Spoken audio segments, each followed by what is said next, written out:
जंगल में शेर ने एक भैंस को आसान शिकार समझा, लेकिन अगले ही लम्हे सब कुछ बदलने वाला था। भैंस अकेली घास चर रही थी और शेर खामोशी से इसके करीब आ रहा था। अचानक शेर ने तेजी से हमला कर दिया और भैंस को जमीन पर गिराने की कोशिश, लेकिन फिर दूर से जोरदार आवाज आई। भैंसों का पूरा झुंड दौड़ता हुआ आ रहा। कुछ ही पलों में दर्जनों भैंसों ने शेर को घेर लिया। शेर को अपनी जान बचाने के लिए जंगल में कभी कभी शिकार भी शिकारी को भगा दे। जंगल में शेर ने एक भैंस को आसान शिकार समझा, लेकिन अगले ही लम्हे सब कुछ बदलने वाला था। भैंस अकेली घास चर रही थी और शेर खामोशी से इसके करीब आ रहा था।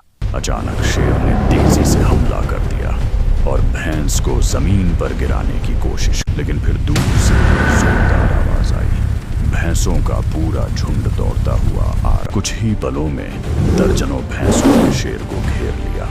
शेर को अपनी जान बचाने के लिए जंगल में कभी कभी शिकार भी शिकारी को भगा दे। जंगल में शेर ने एक भैंस को आसान शिकार समझा, लेकिन अगले ही लम्हे सब कुछ बदलने वाला था।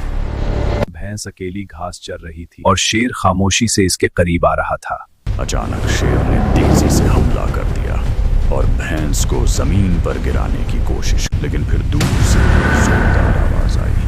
भैंसों का पूरा झुंड दौड़ता हुआ आ रहा। कुछ ही पलों में दर्जनों भैंसों ने शेर को घेर लिया। शेर को अपनी जान बचाने के लिए जंगल में कभी कभी शिकार भी शिकारी को भगा दे।